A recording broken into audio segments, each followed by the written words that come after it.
When you're leaving a narcissist, you're already overwhelmed, exhausted, maybe even afraid. Sometimes the logistics feel impossible. That's why today at queenbeing.com, I'm going to run over with you a quick list of things that you need to consider when you are leaving the narcissist and offer you a couple of different tools to help you do just that. So let's get started. My name's Angie Atkinson, and on this channel, I offer free daily video coaching to help you discover, understand, and overcome narcissistic abuse in toxic relationships. I like to call it toxic relationship rehab. So if that sounds good to you, hit that subscribe button and we'll just get going. I just want to remind you that if you stay tuned until the end of this video, there will be 2 tools for you to help you leave a narcissist. And they don't require any email address or anything. You can just grab them, okay? All right, so really quickly, I'm gonna first run down a list of things to consider when you're about to leave a narcissist. Take a look. Do you want to escape from a toxic relationship? You might feel worried and trapped, but there is hope. You can get out of a negative relationship and you can move on with your life. You might even find love again quickly, though I don't recommend it. Use this process to escape from a toxic relationship. Start by asking yourself questions. The first step to ending a toxic relationship is just to ask yourself some important questions. Are you ready to move on and end things with this person? Do you have emotional and financial support from family and friends to help you through the process? Have you tried to end things in the past and changed your mind? How can you prevent this from happening again? How will your life change after this relationship is over? Now decide on your next steps. Toxic relationships can vary a lot. You might be in a controlling or abusive situation. You might also just feel trapped and unhappy in a negative situation that just sucks the life out of you. Depending on the type of relationship you're in, the next steps may vary. You might need to alert family and friends about your plans. You may also need to put together a little overnight bag, a survival bag, separate your finances, or maybe even take other measures. If you have children, you need to plan for their safety. Seek legal counsel to find your rights and responsibilities for the state you live in. Make a list of everything that you need to do and follow it. Plan your breakup. You might want to ask a friend or family member to stay with you, or maybe you can do it on your own. Figure out the best way to have a conversation with your partner about ending things if possible. You might want to use a public location if you're worried about your safety. Practice what you're going to say to your partner. Write it down and say it in front of a mirror ahead of time. You can also put the text in your phone to make it a little easier to remember. Remember to stay calm and confident as you're doing your planning. When you confront your partner, when you're done with the planning, you're going to give yourself a specific day to do the confrontation. Put the day on the planner, in your calendar, whatever, and stick to it. You might be tempted to ignore the set date, but it's really important to stay confident and go through with it. Stay calm when you talk to this person. Don't let the partner convince you to give it another chance because you know it might be dangerous. It's time to let him go. Avoid dragging out the breakup with your partner. Learn to let your partner go with ease and confidence. Don't check on them on social media. In fact, block them. You should also not respond to texts or read their emails. Instead, make a clean break so you can move on with your life. Figure out how you're going to handle the backlash. Unfortunately, people in toxic relationships might have a hard time letting you go quietly. How are you going to handle it if your ex calls your job and complains to your boss? What will you do if your ex annoys your family and your friends? Are you prepared to handle gossip and rumors after the breakup, the smear campaign? It's important to keep a level head and not seek revenge as a response because, as we know, that'll only make things worse. Instead, figure out how to protect yourself emotionally and legally. Surround yourself with supportive, loving people who are on your side. Obviously, I've been there, I've done this. And so what I have done is I've created a tool for you that will help you to prepare to leave the narcissist safely with or without children.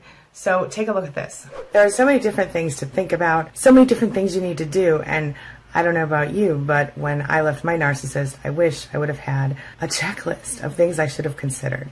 So I've created one of those just for you. So this is literally just called the plan. Plan, P-L-A-N, stands for planning to leave a narcissist. And if you go to queenbeing.com, you can click on plan at the top and see it, or just type in queenbeing.com/plan and go right to the page. I'm going to show you the page real quick here, and then you can go download your tools. So just go to your browser, type in queenbeing.com, and then click plan to leave at the top of the page. It will take you right to that page, which as you can see is queenbeing.com/plan. There you will see in the middle of the page, download both of these. You can either open it in a new tab to preview it, or you can right click save target as or save link as, and that will actually show you how to download it directly. But if you choose to open it up in your browser window, of course you can always save it there. Now here you're getting kind of a sneak peek at some of the contents. There are two different documents you want to download, the plan and the survivor safety planner for your actual leaving.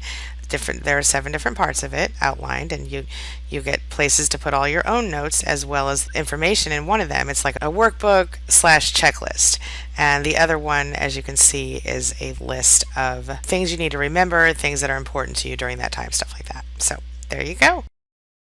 So that's it. Let me know what you think. I hope you find this to be helpful for you, and if you know someone that it could benefit, please pass it along. It's just a pay-it-forward thing I'm doing to help my fellow survivors. And finally, I've got one last idea for you. This actually came from one of my morning chats, and it's a great idea. It's a good temporary way to get yourself a place to live without having to do a bunch of legwork. And it works especially if you need to leave quickly. Take a look. Basically, it's really simple. Somebody said to me in chat this morning, I got a weekly rate at my motel, so now I have a little breathing room to find my new place after they left their narcissist. Well, it occurred to me, there are these places, Extended Stay America, In-Town Suites, several other places here in the United States, and I'm sure that maybe those things also exist in Europe. But if you're in the United States, you can get a motel or a hotel with an extended stay package.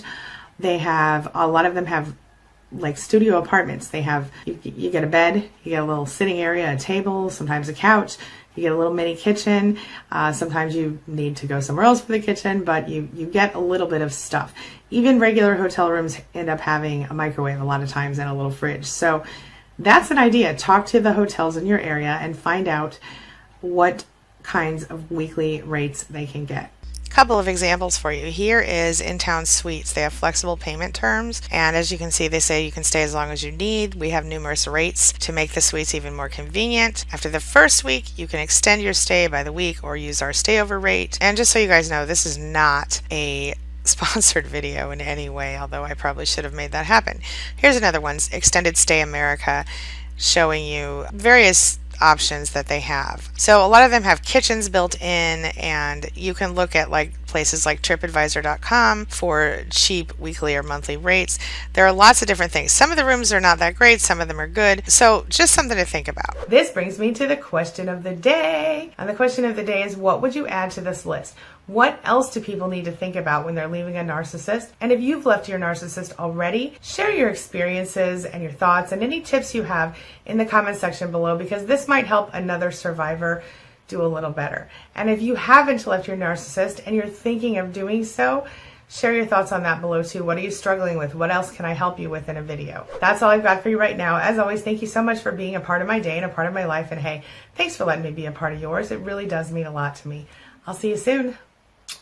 It's my mission to teach others what I know to be true. You really can create the life you want. Take care of your body, take care of your soul, nurture the real you, and introduce him or her to the world. Be comfortable in your own skin and in your place in this world. Take your spot, take it now, and the universe will take its cue from you. You feel me? If so, subscribe to my channel. Let's get it done together.